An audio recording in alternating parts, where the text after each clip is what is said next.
Ancient Egypt. Say that 5 times fast. Ancient Egypt. Good job.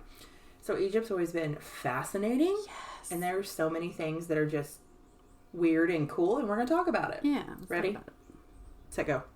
Let's go. You're supposed to say that, but it's okay. Let's go. Bye.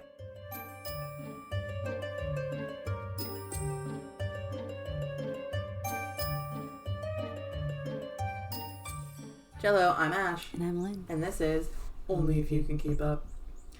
Okay, so Egypt. Ancient Egypt. Ancient. So, like, not Egypt today, right? The whole civilization of ancient right. Egypt. Like, so you did a bunch of fun facts, pretty much, right? And I did, like, the study of King Tut. Yeah. Like, I went in. I'm interested. Like, I've heard a little about King Tut, but, like, that whole... Like, there's I feel so like... much about Okay, him. King Tut is, like, the number one well-known pharaoh, I guess you would consider him as, like, that we know, like, now today. Like, him and Cleopatra. Those are the only ones I think of. There's other ones you've heard of, right? Obviously, but those are like the main names you think of with ancient Egypt. Like if you say Egypt, I think of King Tut or Cleopatra or a pyramid. You know what I mean? Like there's certain things you think of. Right. So I went ahead and dove deep because there's some shit I did not know, and it is so cool. Okay, King Tut. His true name I'm gonna butcher, but we're gonna try. Tutankhamun. Yeah, sounds Tutankhamun. Good enough. I'd also like to say we're at my house. Hi, I'm Ash, and we're in the middle of nowhere, and there's cars, and the windows are open, and it's a beautiful day, and birds are chirping. So if you heard noises, now you know. Anyway, we're on the farm today. We're on the farm. Okay, he ruled from 1333 to 1323 BC. Okay, so this wasn't like last year. Yeah, like this was like right. BC, this was smack dab in the middle thousands of years ago. Yeah. Oh yeah, definitely. Because the Egyptian civilization started, they think, around 5,000 years ago. So like, it lasted around 3,000 years. So it was like 3100 BC to 332 BC. So he would be right in the middle of all that, like halfway through. Right. So okay, he was 9 years old when he became king. Good. Wow. I can't speak. 9 years. 9 years old. Literally 9. Like, I have an 8-year-old. Yeah. To imagine in a year that child would be a king. Here you go. Take or over. A queen, technically, because she's a girl, but still, like. That is crazy. Absolutely but not. I've read that they didn't live, like, their average lifespan was like 25 to 30 years. I don't even think it's that in so some they had cases, to start early. He died at 19, so. Oh, wow. Yeah. They didn't like just put this little dude up on a throne and said, "You are now our king." He had advisors. He had people telling him what was wrong, what was right. Yeah. It wasn't just him. So it's not like that. Because in I guess today, you'd be like, everyone would get a lollipop. You know what I mean? It wasn't like that. Like you would think, like you get an iPad. You get an iPad. Right. But I mean, ancient. That was dumb. Right. Anyway, he had a council. He was just the face of the. Yeah. Okay, so his father's name was Akhenaten. I'm butchering that too. That was his father's name.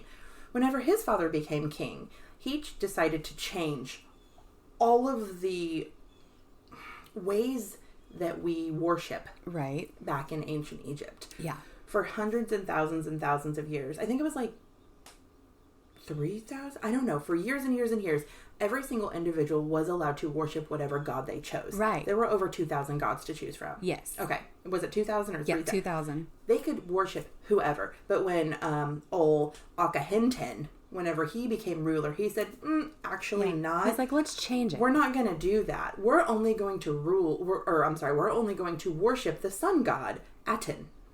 Oh, I thought the sun god was Ra. Oh, well. Maybe he changed. Well, he may have changed a lot of stuff around. I don't know. That's just what they said was Aten was the god that they had to rule. I did know that one of them came in and changed things around before King. He changed absolutely everything. You got punished if you decided to worship another god. Yeah. Statues were torn down. Monuments were ripped apart of like the other gods that we were allowed to go worship. So he died. Okay. He died, and old King Tut comes. And he reverses it all back. Yeah. He literally brings back the traditional Egyptian religions. You can worship whoever you want. Right. Like it worked for almost 2,000 years, so why not go back to it? It's so weird. Like, why would you even... Right. I guess that's who he worshipped, and he thought everyone else... Maybe he was an egomaniac. Maybe I don't know. He restored the statues. He restored... he repaired temples that were abandoned. He planted flowers. He did all of this stuff to make it back the way it used to be. And obviously, like I said, he was aided by advisors, and I'm sure they had a big push to that because nobody wanted to go to a one God rule. You know what I mean? Like, yeah, we can worship whoever we want. And I'm sure the council, everybody behind him was like, okay, he's 9 years old. Like, he's going to let us do what we want. Yeah, right. Like, let's we can mold him. Yes, let's tell him. But I'm sure also him as a child probably saw. Right. Because if you're the son of a king, you're going to be right with him a lot and see how the people are reacting to my change. Yeah, like, so I'm a sure 9-year-old knows when their dad's being a dumbass. Like, right, I would hope. My 8-year-old knows when we're being dumbasses. So. Right, exactly. I think my 8-year-old make a good little king. He probably would. Okay. He was a good king. Everybody loved him, respected him. It was actually good. He actually died at the age of 19. Gosh. 19 years old, he died. For the longest time, they thought it was from... And they thought this because of hieroglyphs. They thought it was from a carriage accident.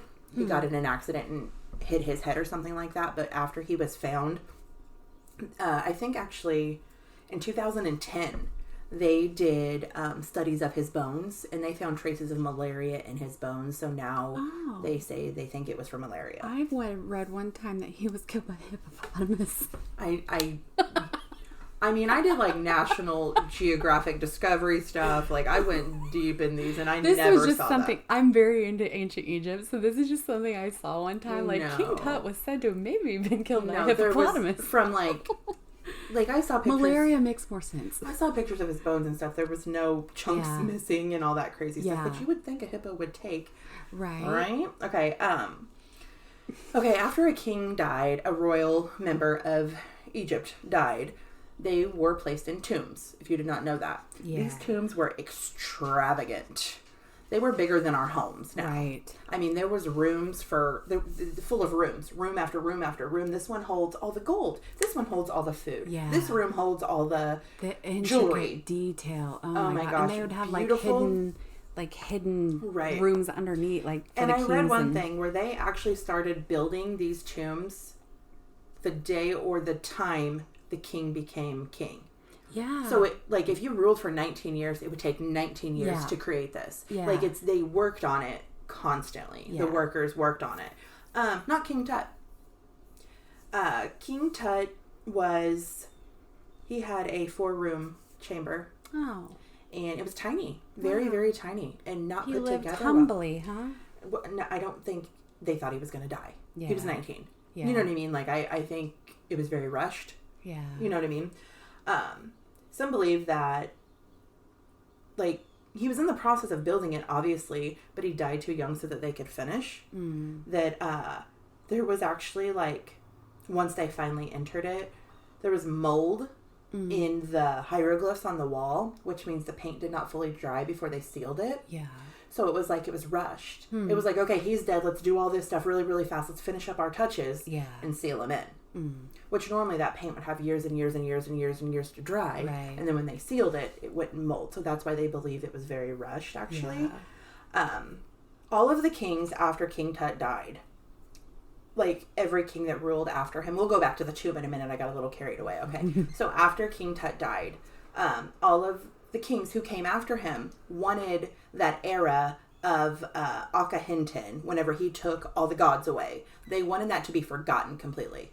They wanted nothing to do with that. They didn't want people to remember it. They didn't want people to think about it. They wanted it to be a lost memory. Yeah. So they literally erased him and King Tut from everything. Mm. They actually, their names were stricken from the list of kings that they had.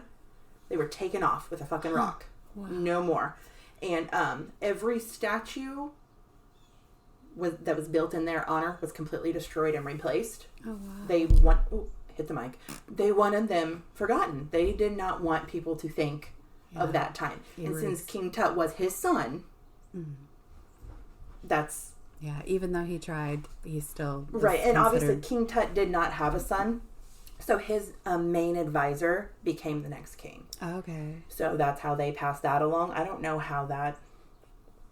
I mean, obviously this is back then. We didn't vote. So I don't know how that actually worked. I always thought it was through family, but then if the family ends, then it has to go to somebody. Right, because he was 19 and didn't have any children. Like, he was married a couple times, actually, but he did not have any children. 150 years later, after King Tut died, so 150 years later, he was completely forgotten. Obviously, it worked. They actually built Ramesses the Sixth tomb was almost right on top of his. Oh my gosh. It's like they didn't even know it was there, kind of thing. So how did we come to know so much about him if all of his history was King Tut? erased? You'll find out. Okay. Now the tomb. We've already kind of talked about the chambers. There was only 4. All of that stuff. His body was placed in the Valley of the Kings. That's where they placed kings for 500 years. Okay. We, like today, have found actually in the 30s, they found 1930. They have found the Valley of the Kings. They've dug it all up. They found it all. I mean, obviously the tombs are still there and they're actually still guarded. Like, you can actually go into King Tut's tomb. Yeah, I didn't know that. It's like a fucking thing. I've seen pictures of people like King Tut here, you know, like You can really pyramids and stuff. Yeah. Throughout the years while they're searching, because they knew King Tut was a person. Like, this is in the 20s and 30s. Yeah. They knew King Tut was a person. They had found things in the Valley of the Kings. Sorry, I'm chewing on a pen, and that's your pen, not mine. It's fine, I can wash it. Through the years, they had found a cup, a jar, and a piece of linen with King Tut's name. Obviously, his full name. It didn't say King Tut. Were there body parts in it? No. Why? Oh, I always thought they put body parts in jars. Go ahead. It was a cup, a jar, and a piece of linen with his name on it. So they knew he was buried close. It wasn't like a jar full of body parts. Yeah. No, that's a little dramatic. Eventually, the archaeologists decided that they had searched everywhere they could in the Valley of the Kings, and he's got to be somewhere else. He's not here, you know. But there was a British archaeologist. His name was Howard Carter. And he still wholeheartedly believed he was in the King of the Valleys. They had found hieroglyphics that said he was there. Yeah. I thought it was all stricken, but he had found enough evidence he truly believed. So in 1917, we're fast forwarding hundreds and hundreds and hundreds of years, okay? 1917, Carter and a man named Lord Carnarvon. That's probably said wrong, but we're going with Carnarvon. They started searching for his tomb, like without the big group of archaeologists. Right. It was just these 2 men and their little mission. It was them and their little expedition. There was more than just the 2 of them. Okay, so Lord Carnarvon, he was a rich British man. He funded the research. He funded all of it. He funded every single cent to find King Tut's tomb. Okay, every penny was funded by him. He was also there, too. He was in it. It wasn't like he was some rich guy on Wall Street just like, yep, go take care of it. And he was actually there. He was there in the middle of it. They searched for years, like 5 years, 4 years. I don't know. We'll get there. They searched for years and found absolutely nothing. Like, absolutely nothing. Finally, in 1922, Lord Carnarvon, he was done. He was like, it's not here. We're wasting money at this point. It's been years. But Carter still believed it. And he said, please give me 2 more months. Give me a few more months. I want to finish up. I want to make sure. I want to touch every piece of ground. Like, I'm pretty sure they like square footage this shit and just dug. And they go a square further, and then they dug the entire King of the Valleys, which is huge. I wonder what made them so set on him. Valley of the Kings, not King of the Valleys. I'm dyslexic in that word right there, just so you know. I know what you meant. Okay, hopefully. 3 days after requesting 2 months, they found something buried in the sand. It looked like a big concrete square, essentially a step. It was just a big square. So they dug and dug and dug. And found more steps and more steps and more steps and more steps. And then finally a plaster door with a huge golden plated name, the Tutankhamun, King Tut. I'm going with that because I can't Egypt talk. Was there. 100%. Buried and forgotten. Buried forever. Yeah. Okay, most tombs back then, like, not back then as in the 20s, like back in like the 1300s, 1400s, 1500s, they were looted. They were robbed. They were, everything was taken from them. Jewelry, thieves would steal and go sell for money. Yeah. Like, over the years, people stole these. So they honestly did not know what they would find. Because actually almost every single tomb was destroyed at some point. Yeah. Was taken, was rooted, was robbed. The plaster that sealed the tomb shut was actually ripped and repaired. So when they got to the door, obviously they studied the door before they opened the door because, you don't want to just open it and go. Yeah. So they studied the door and they realized that it had been opened and resealed. So they pretty much thought it's going to be like all the other ones. Yeah. To their surprise, everything was there. Wow. Everything was there. Everything. Huh. After 3,000 years, they opened the tomb. 3,000 years this tomb has been sealed. They opened her up. Okay, so if you didn't know, which I kind of knew, but not as much, the ancient Egyptians believed that they needed everything in their afterlife. Yes. Everything. Everything. Clothing, food, beds, chariots, bed rest, games. Yes, stories, board games. They bury with their statues. Because they believe that their everything. afterlife was just as important as their life right. on They Earth. literally believe they just continued what they were doing in their afterlife. And then if you were royal, you needed all your royal things. Right. You needed your jewelry. Yeah. You needed your statue that was made from you. You needed your crowns, which they wore headdresses, not crowns, right? The big head things. I think a lot of them did. Yeah. So, I mean, it was more, you needed all of this. Yeah. And that's why they needed all these rooms. Because, pretty sure the dead lived better than the living back then. Dead didn't live, but you get my point, right? Yeah. Okay. He was found in a burial chamber among 3 coffins. 1, 2, 3. He was the one on the end. His coffin was made of solid gold. The other 2 were not. On his head was the gold mask, the gold. If you Googled King Tut right now, that is what was on him. Yeah. That was part of his top. Yeah. Okay. They have no idea who the other 2 people were. They still to this day do not know. There's some speculation I read that one of them could be his mother-in-law. But then they also think his mother-in-law is buried within his tomb somewhere and they still have not found her. They're doing studies like ultraviolet stuff on the walls. Yeah. Or sonic something to see if there's more tombs behind the walls because they still cannot find her tomb either. But so far they've come up empty-handed on all that. The burial chamber had a huge gold shrine behind it with sarcophagus and not sarcophagus, goddamn hieroglyphics. Yeah. These words are big. Yes, they are. I'm not good at them. Okay. There were 3 other rooms within this chamber, like I said before. The treasury room. It actually had a shrine containing King Tut's organs because we took their organs that's what I'm out. talking about. That's what I was thinking of. We removed their organs and we placed them in a separate room. I don't know the point behind this. I did not find anything. Well, I know they did a lot of medical research back then. Maybe it's something with that. It? I do not know. This room, or maybe they were trying to not savor them, but what's the word? Preserve them in some way. Oh, true. Maybe it's like a soul thing too. Maybe I don't know. I think they thought that the soul was in the heart. So maybe something with that. I don't know. This room was guarded by a statue of, I'm going to butcher it, Arubus. He is the god. Arubus. I think it's Arubus. Okay. He's the god of mummification and death. Yeah. One of the gods of death. Is he the jackal? He's a dog-looking thing. Yeah. Okay, yeah, I don't know what a jackal is. Yeah. Yes. He's like the pointy-nosed dog-looking Yes, Arubus. there's a big guard right in front of the door to go into to guard the organs. Well, to me, why would you guard the organs, not the body? Yeah. Why? I don't know. Maybe they thought that was... the afterlife came from the organs. Then. Maybe. I really don't know. On that alone. Okay. That's cool. So much research. The antechamber room was the next room. It had about 600 items in it. This is all the things that the Egyptians believed the king would need after death. This is the king's room. It had the carriages, the beds, the treasures, the jewelry, the pillars, the statues. All of that kind of big stuff was in this one room. And when I say it was in this room, it was fucking crammed in there. Thrown in there pretty much. Like a hoarder room. Like a hoarder room, pretty much. And finally, there was an annex room, is what they called it. It had over 2,000 random items placed inside. Wow. 2,000.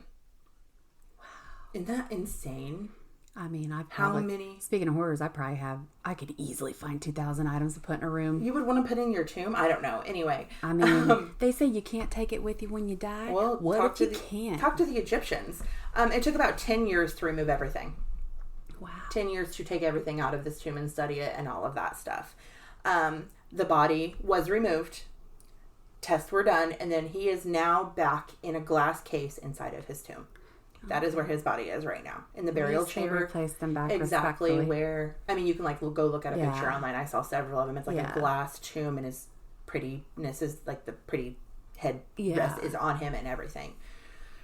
Okay, the curse. Yeah. Everyone thought there were no warnings. There were no hieroglyphics that said, if you open my body, there will be a curse. There was nothing like that, but the Egyptian peoples warned the, what do you call them? The diggers, the archaeologists? Archaeologists and the excavating people, the people who dug. Yeah. Like, because they had to bring like cranes and, you know what I mean? Like big shit in there to do it. They warned them that if you do it, you're going to be cursed. And they didn't believe him, and so there's apparently a huge myth about a curse about King Tut's tomb. Huge. Yeah. I've heard a little about that. Other tombs too. Yeah, like there's a lot of the tombs are said to be cursed. King Tut was really big.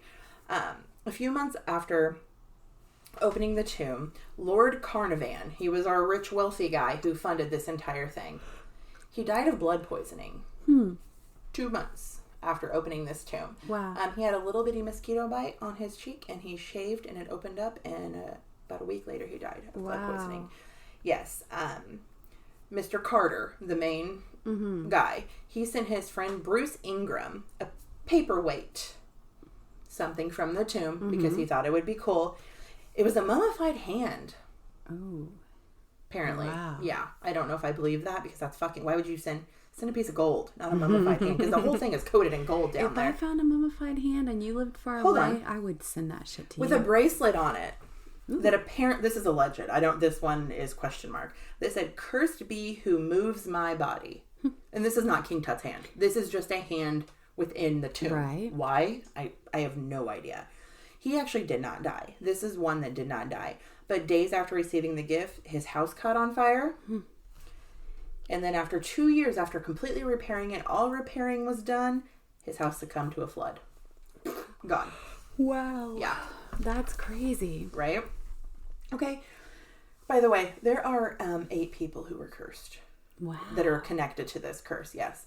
So there's something to that. I know. Man. Number 3, George Gay Gold. He was he was a wealthy American financier. He visited the tomb in 1923, and he died 2 days after leaving. Huh. Like, he got pneumonia, and it killed him. I was going to say first, maybe something in the environment there, like they left some type of chemicals or, they... Well, there's a thing. The fire and the flood, that's not... That's a weird one, yeah. Aubrey Herbert, is Lord Carnarvon's brother. He actually had all of his teeth pulled due to an infection he got. And he had to have the teeth pulled because this is obviously in the 20s. And this all happened in like a 5 fucking year period. Wow. Like it wasn't like 20 years later. Right. No, this isn't like within 5 years of opening the tomb. He had to get his teeth all pulled, and he died from the infection after getting the teeth pulled. Wow. For no reason. And he's just Lord Cardigan's brother. He was not at the tomb, but he was with his brother a lot. Like, outside of the tomb. You know what I mean? So they chalk him up as one of the cursed. That's a little far-fetched, if you ask me. He did not see the tomb or touch the tomb. But who knows? Hugh Evelyn White, he was actually an excavator. He was a digger. Yeah. But he wasn't an archaeologist. Hey, we're not going to do that. Like probably ran one of the machines or something. Yeah, he was a digger, equipment guy, but like I said, he was not an actual archaeologist. He actually was one of the people to find the discovery, like, oh, look, we found a stone. Let's keep digging, kind of thing. This one's interesting. So many people were dying in his business, not just with King Tut's tomb, with like digging tombs out in general, because it's a dangerous thing. You don't know if you're going to sink. You're in sand. Right. You know what I mean? You know nothing. So many people died. He actually committed suicide in 1924, 2 years after the tomb was open. And he was one of the first ones to find the tomb, like I said. He wrote a note in his own blood that said, "I have succumbed to a curse which forces me to disappear." Wow. That was his note. Isn't that creepy? That like gives me the chills, so right? Crazy.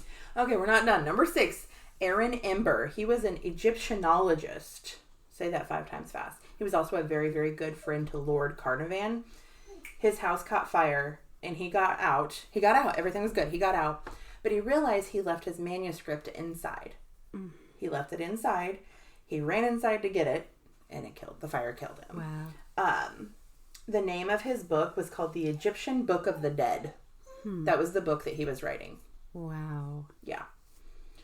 Next is Richard. Not all coincidence. No, we have two more. Okay, next is Richard Bethel. He was Lord Carnarvon's secretary. He was the third person to walk inside the tomb. So it was Carter, Lord Carnarvon, and old Bethel. Okay. He was murdered. He was smothered in his room in London in a gentleman's club. Not even a year. I think it was like 6 months after he entered the tomb. Wow. Before he died, his house had caught fire, and he had several artifacts from the tomb in his home. Like, he took them home, and they were in his house. Yes. And lastly, Sir Archibald Douglas. I'm going to say I love the name Archibald. It's so good. He was a radiologist that x-rayed King Tut after they removed his body. They x-rayed him. The next day after x-raying him, he got sick and he died 2 days later. They do not know how. Wow. Question mark. Wow. Yeah. Howard Carter, the main man who found it, discovered it, pushed to find it. He lived for 17 years after he found the tomb. He died of lymphoma at 64 years old. Never anything bad happened to him at all whatsoever. Maybe his intentions were pure. He just wanted to learn. He wanted to know more. Maybe. He wanted to, and like maybe the curse didn't affect him because he was like actually trying to bring honor to them. That's kind of what I read on the National Geographic thing. It said like a lot of people believe, if you believe in the curses and all of this stuff, a lot of people believe that he brought pride to King Tut, not giving stuff away and having stuff in his home and all of that stuff. And like, to me, it sounds like Lord Carnarvon was not a great person, maybe, and that's why everyone around him died. I don't know. I don't get the brother. Maybe Carnarvon was focused more on the money and the possessions. It could have been, yeah. And like Carter I said, was more about just discovery and right. Some people say there were hieroglyphic warnings, but nothing has ever been archived to where there were warnings. There's no pictures. There's no documentation of it. So the curse could be just totally a myth. I read a thing that said when you open something that hasn't been opened in 3,000 years, the type of bacteria, the type of mold, that is not something for humans to ingest at all. Right. And this is the 20s. We don't wear masks. Right. We don't walk down there with a full suit on. We just walk the fuck in. We don't this year anyway. Because we're excited. We just found a fucking tomb. Right. You know what I mean? Like, 20s, we don't... Right. Yeah. King Tut's tomb was the only royal tomb found completely intact and undisturbed in the history of finding tombs. That's why we know so much about King Tut. Wow. It's the only tomb that was untouched. There were no robberies.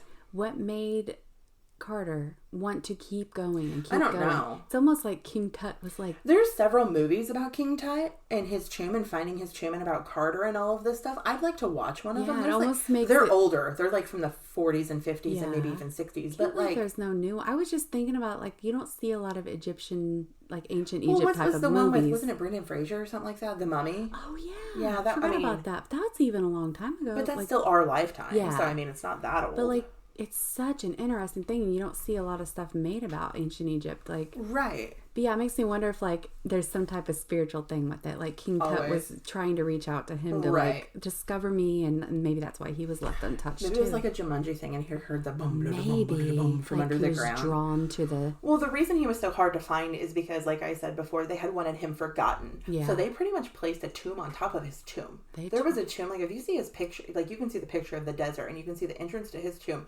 Right above it, a little behind it, is another entrance to another tomb. So they put someone on top of him, essentially, his whole tomb. Like, so that's why we couldn't find him for so long. Like, that's why it was such a mysterious. I can't word today. Mysterious. Okay, let's go in with the fun facts now, because I need a drink. So, just in general, okay, ancient Egypt is so intriguing. Like, there's so much about it. They were so advanced, and like I could go on all day about like all my theories and conspiracies about how advanced they were and how much they knew. Okay, so we'll start with, yes, a lot of their stuff was because they were along the Nile River, which provided them with bountiful harvest, abundance. I was say stuff. What do you mean, like crops? Crops. Okay. Like okay. yeah, their soil, everything. Having the Nile River there gave them a lot of. They were flourishing. Right. Sorry, and like we said, their civilization lasted over 3,000 years. So like, imagine us right now. We're at what 2024 after Christ. So like, what we can remember. Wait. That's what we are. We're supposed to say after Christ. I mean, like, so this is BC. We're AD. So, but technically, like, that's what we are. Yeah. Because I have never, like, I know I see the BCs and the ACs, and I know it means before and after. Yeah. I get that. But, like, because this was technically during Christ, like, during the time of Christ. No. What I'm saying is, I have never thought in my entire, this is totally left field. I have never thought in my entire life that we consider ourselves after Christ. Like my entire life, I've never thought that because that was old. That was back. Yeah. You said that in the 18, 17, 1600s. You don't say that today. Call it now. Yeah. Oh my God. Okay. But like when I think of like. I can't. The time we remember and the time in our history books and things, just thinking back to like, oh my gosh, the 1400s sounds ridiculous. Like, but we're talking going back 5,000 years. This is like 5,000 years. And they had the technology. They had the smarts. They had the... So they didn't just have like a flourishing, like thriving environment, and they were able to make beer. They were able to make breads. They they used herbs and there's so much. Okay, so the Egyptians, they created the calendar. They used astronomy to do so many things. They had mathematics, science. They were very skilled. They had doctors, like not just doctors, but like there's proof that they had like specialties, like. They would call the dentist like the doctor of teeth, and like a proctologist would be the shepherd of the anus. Like they had like specialties in medical fields 5,000 years ago. Things that we've just over the last few hundred years have found. So this is what got me the most is there's like, I guess it was like on stone, hieroglyphics, stuff like that. Things talking about how they knew that washing your body prevented infection, right? And they were putting that down. They documented all of their medical research. Right. They knew that 5,000 years ago, or 3,000, or whatever time they figured that out. This was over 3,000 years. Right. America didn't start hand washing as like a regular thing until the 1980s. Like the American healthcare did not advise you to wash your hands until the 1980s. And the freaking ancient Egyptians they knew that it prevented infection. So why are we just now? I mean, yes, our surgeons and stuff they washed up back in the late 1800s. But you're saying like, but as a regular daily healthcare advice, like that was not a thing until the last 40 years for us. So, but ancient Egypt knew 5,000 years ago. They knew that they were supposed to wash. So why was all that lost? Or why was it not respected or understood? Like, I don't understand. Why didn't it get passed? Because everything gets passed. Everything gets passed down to generation. And obviously this is Egypt, not America, but... And I know that stuff gets buried over time and stuff gets forgotten and they can't translate like King Tut's tomb. But that it took that long? I mean, so they were able to do things like, like very detailed, intricate stuff. Like, and they painted pottery. They had ivory carvings. They had high quality ceramics. They made their own cosmetics and makeup from different minerals and things like that. They wore makeup? Yeah, they all did, men and women. Like makeup was a part of their spiritual thing. Yeah, I did know that. So they believed that the makeup protected them. It was like a full body thing. Because they would do their chest and their arms and their legs. It was a whole they would fully cover like. The more makeup, the more protected, I guess. So it was more like war paint, essentially, or like body paint. I think it was more of a, one, they liked the way it looked, but two, they felt like it was protective spiritually. So like different colors with different meanings. Like different gods worshipped were a different type of like they believed that it protected them from certain things, certain spirits, and that it helped them connect with certain gods. And so their makeup was very much a spiritual thing for them. But they would make it out of different things, like grinding ores, like malachite, like the green. It's like a, I don't know if you've seen like I have some at home because I'm into rocks. Sure you do. But different minerals, different things like that, and they would grind it into a substance called coal, I think, and then they would make their makeup tools, their cosmetics, their utensils from wood, bone, ivory, different things like that. They would paint their cheeks with like red paint. Like, and they'd use henna on their hands and fingernails. But they also thought it all had like magical healing powers. Like every color, every mineral, everything they used had different healing powers. And they did all kinds of like research and learning about herbs and medical uses. And honestly, it probably did have healing powers because there was no artificial fucking anything. Right. You're putting actual minerals and stuff from the earth onto your body. Our society is just now the last maybe 10, 15 years gotten into where like, oh, essential oils and herbal medicine and stuff is cool again. Like frankincense and myrrh, that shit goes way back to Bible times. And this is before. But you also can't because they died at like 22. So, that's true too. It's not, you can't. That's true too. You can't. But they also, we are advanced in other ways that they weren't. But a lot of them died from like malaria. Yeah. Or like, you know what I mean? It was a bug. Yeah. Like a bug bite problem. Yeah. Because that was a big thing. Like, well, and they were vegetarians. They lived mostly off of plants and things like that. Because one, animals were very sacred to them, so they didn't eat a lot of meat. But also, they do think that a lot of the pharaohs and stuff were actually kind of overweight, obese, diabetic. They lived off bread and beer, pretty much. Bread, beer, and honey. So, like, that's going to cause an early death. Plus, even though they had medical advances and they did a lot of research and they figured things out. Like they didn't have insulin. Other than, like they did, it said that there was, like, history that they had discovered, like, diabetes, cancer, even mental health stuff, that they had hieroglyphics showing that they had discovered, like, people getting depressed and getting dementia and things like that. But they were still working out how to, like, treat it all. Right. You know, with herbs. They thought that a lot of stuff was, like, spiritual. So, like, they thought that demons or dark spirits, things like that. Or the god is angry with you. Yeah. Or I know that. Yeah. That's a big thing. And they thought it was through channels. So that you had a blocked channel. And if you clear it out, which is kind of like chakras. Like, that spiritual healing type of stuff. But, even their perfumes, they would make out of, like, cinnamon, myrrh, and different oils. And so, like, they had just so much that, like... Okay, this is weird. This is kind of gross. I don't know. TMI if you don't like perverted stuff. But, first of all, talking about advances. So, Cleopatra, mind you, she wasn't till the very end of the early Egypt. It was, like, the very end. She was Cleopatra's reign. But they said she was known to make the first vibrator because people have said they found history that she had. Why can't you say it? Like, filled a box full of angry bees and placed it up against her hoo-ha so that it would buzz up against her for pleasure. That is genius, right? So they think that she, like, created the original vibrator.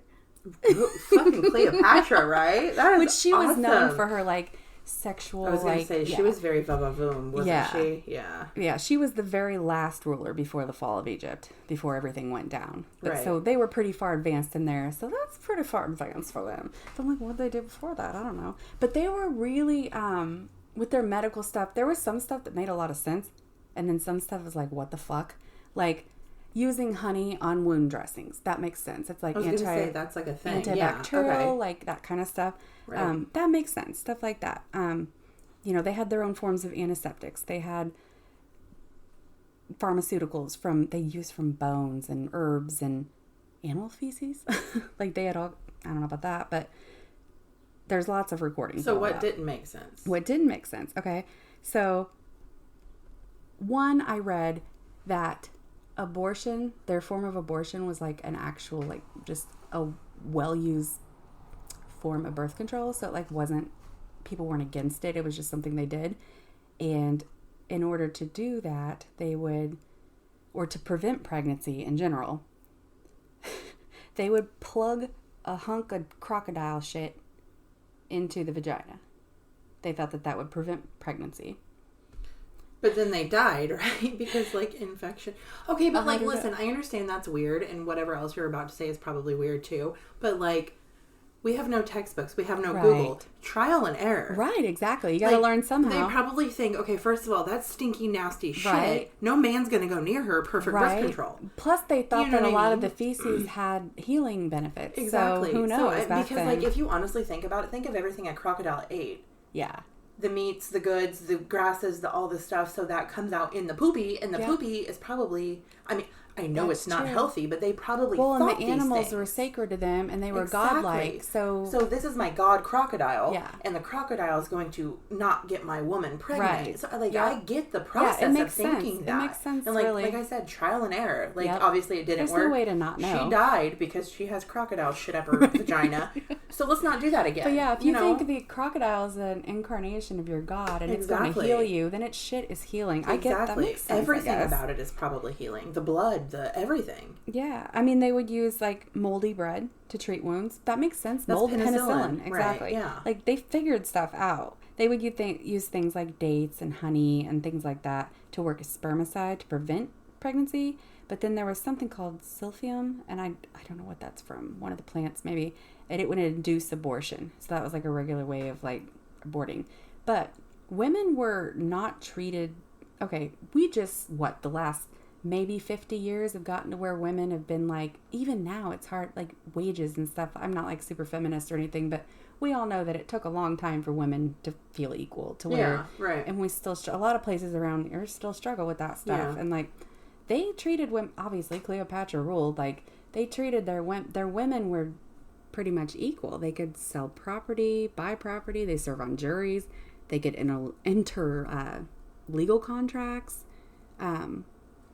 They usually would stay at home, but they were welcome to work and have equal pay to men, and so many other things that like weren't accepted here for so long, like same-sex relationships. It was common back then. Like there's paintings and things of same-sex relationships. I didn't know that actually. It was very common, and like sex and being open and showing your titties and all that was very common back then. I don't know much about Egypt today, but I'm pretty sure it's not like that. I wouldn't think so. Well, I know that everything completely changed after Cleopatra. That was the fall of ancient Egypt, and things went, once they came under when the Romans took over, everything completely changed, and then Christianity came in, and just the whole transformation of everything, different religions coming in, different rules. Right. So I'm sure it's not the same anymore.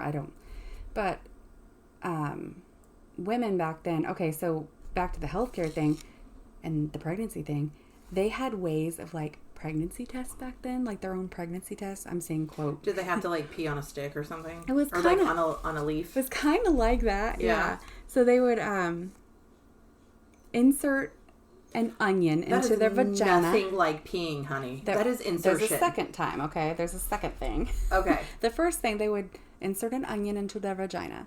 And if their breath smelled like onions the next day... Shut the fuck up. They were pregnant. Okay? That's what they said. Or women would use barley and wheat seeds to determine their pregnancy. Okay, so women would urinate on barley and wheat seeds. And if it grew, they're pregnant in general, okay? But if it sprouted. But if it was a barley seed that sprouted, it was a girl. If it was a wheat seed, it was a boy. So that's how they... I don't know. I guess they documented that somehow. That it must have worked enough that they felt it was important enough to write down. I mean, just the thought of them realizing, hey, if we pee on this, we can determine if we're pregnant or not. Like, right? How can you think that urine can make me know if I'm pregnant or not back in that time? You know what I mean? Like now, obviously, we have studies in history and all that. Right. But like... This is in 1330 something. 33, 34, 30. You know what I mean? Like, yeah. It's just crazy. And this was back 3100 BC, okay? 3100 BC. That is insane. Because even Jesus Christ that was before Jesus Christ. He was like... When did Jesus Christ come? I think it's like... I have no idea. 5 or 6 years BC or something is what they think. So like anything... 2024, 2000. He came in 2024. I'm joking. We're not ready, Jesus. 2024 years ago is when they consider after Christ or whatever. So they think like right before that time. So he would have been technically alive during ancient Egypt. Yeah. Yeah. That whole thing confuses the fuck out of me. Before Christ, after Christ bullshit. So like, what happened in year 1? Right. Do we have documentation of that? And I just literally don't. I'm sure there is somewhere, because like, that would be after the Roman Empire. I'd have to really look all that up, but I know that Christianity came in And that was a big part of the fall of ancient Egypt. That and the Romans, of course, and all Christianity. that. I'm sorry, because they had. We're not going through that. They had such a thriving, like they had stable economy. They had like a whole government, like a structured government. Right. They had currency set up, mostly beer and honey, but they had jobs. They had social events. Like they had a whole thriving economy for 3,000 years. Everything worked.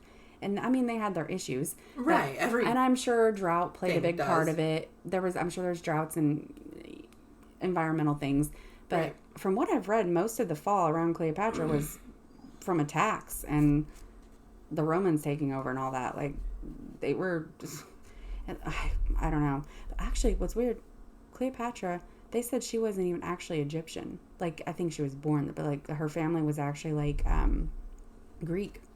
Or, Greek Macedonian. So that's crazy. Anyway, side quest. But there was some really weird stuff with like, okay, so when their cats would die, mind you, cats were sacred to them. Cats. Yeah, I knew that. They'd shave their eyebrows off. Like the humans would shave their eyebrows off. Yeah, I guess if anybody in the family would shave their eyebrows off. If someone died? If their cat died. So it's like say one of your cats died, everyone would shave their eyebrows. But why? I don't know. Why my eyebrows? I'm not sure. That's interesting. I need to look that up. That's really interesting, but weird. But yeah, they were known to like the first labor strike, the first peace treaty. Like they had things figured out long before we could even. And then it's like it was forgotten and not allowed to happen again. And then it was just total barbarian chaos for how many? Hundreds of years. Hundreds and hundreds of years. Really, we didn't even get to, like, where we are now, just a few hundred years ago, was not even, and there's whole theories on that they may have had way further advanced technology, and maybe even forms of electricity. Like, I could go into all that, because Nikola Tesla, you fucking love him, don't you? So, he was obsessed with Egypt, and, like, he really thought that, like, the pyramids were used as giant power plants, like, to run machines and things like that, and that there was a spiritual cosmic connection to them, for enlightenment and healing. I've seen a thing on it was like one of those weird National Geographic things where they find weird things and like try to, and it was like hieroglyphics that like showed computers and stuff like that, like things that would represent what we would think would be a computer or I've seen that on TV. When we think of, he thinks that they use like crystal energy and the power of the sun and things like that inside the pyramids to like create these like electromagnetic fields, and like they could possibly essentially light up cities, run machines. Like if they can concentrate that like electromagnetic energy, they could do fucking anything. Right. So maybe they did have that all figured out. Like, I mean, we're talking 3,000 years. Have you ever heard the one theory where it's like, we might have talked about this before, like you and me personally, but like, civilization gets so high with like their knowledge, their breach, they kind of tap out, and then something happens and it all falls back down to zero, and that's my theory. And then you have to go back up to get so high. We're starting from square one. Yes. So it's like when you think of 3,000 years in a time frame, that's us all the way back before Jesus, like all the way back to ancient Egypt. We haven't even gotten that far. But I feel like we might be at our tap out point. Yeah, if not, we're getting very close today with the tapping out with like technology and devices like that. Like, and I feel like a few hurricanes, a couple earthquakes, like big disasters, and boom, it's all like kind of destroyed. Stuff goes underwater. Stuff gets buried. You get a couple hundred years of kind of like drought and chaos, and then boom, so much is forgotten. So yeah, think of how much is buried. Look at King Tut. How much is buried? I think ancient Egypt probably goes back further than we think. I think they had a lot more figured out than we realize. I think there is a lot more to it, like with their spiritual stuff. I have another thing too that I want to say real quick. Are you done? I think so. I mean, I could go on all day, but yeah. So I have another thing that I want to say, but I forgot. So hold on. Oh, this is random, but you know how we use police dogs to help? They use police monkeys or like baboons. That's beautiful. Right? They would train them. That? Right? I don't know. It fucking terrifies me. Some of them, I'm thinking chimpanzees. Those motherfuckers tear you up. Well, they probably trained them. Right. They were trained, Yeah, so like you can train a dog. Imagine just having a fucking fucking police monkey. Like, get him, Curious George. But I mean, they had police. They had organized government. Like, Oh, here's my thing. Okay, you are done, right? Mm-hmm. Like, we're good? So, we only know what they tell us. Right. So, like, I can even, like I said, I did the National Geographic website. Right. It's just what they told me is my new knowledge. Right. Like, you're telling me there aren't things they're not telling us. Exactly. Like, things they have hidden for probably a very, very good reason. And I don't want to know these things. Yeah. Like, there's a reason they don't want us to know, so good, I don't want to know. Yeah. You know what I mean? But, like, so who's to say there's not something more and bigger and different? Yeah. Or who's to say they're not fabricating? How many people do you know that read hieroglyphics? Right. How many? Yeah.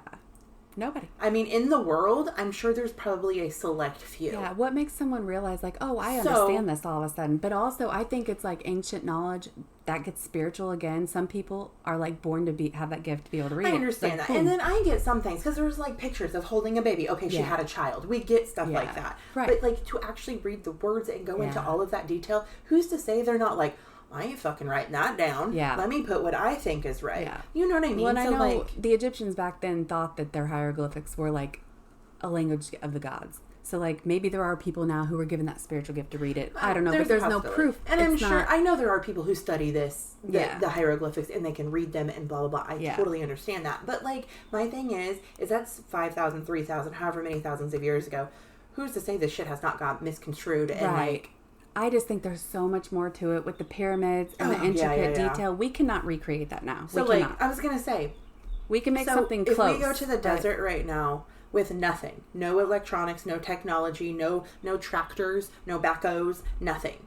Nope. Could we build a pyramid? No, we could not. One, we could not build anything like that naturally. And two, even with our equipment, I don't think we cannot build what they built. We don't have the resources, like natural resources. We could do something man-made similar, but it would not be anything like what they have. Not with those. And the way that they were set with like astronomy and the cardinal points and everything, there is something spiritual to that, okay? I don't know if it's aliens. I don't know if it's connecting with their gods, but they were working with some type of advanced knowledge. They had to have been. And that's the kind of stuff people that talk about those kind of things are written off as crazy. Like, advanced Egypt is not that far-fetched to think that... Like your buddy, old Nikola Tesla? Like Nikola... Exactly. Yeah. Like Tesla. He had he was really into all this stuff. His lab was burnt down. He died crazy. Okay. And he wasn't even respected until here recently. So it's like... Right. There's so much... Anybody who thinks they know more, they're shut up, you know? So it's like... I find it interesting. Probably for a reason. There's probably too much information out, and if we know too much too fast, then we'll hit that peak too soon, and we don't want to do that yet. Yeah. Okay, so if you need to get a hold of us for any reason, you can do so at onlyifyoucankeepup at gmail.com. Thanks for listening. Bye. Bye.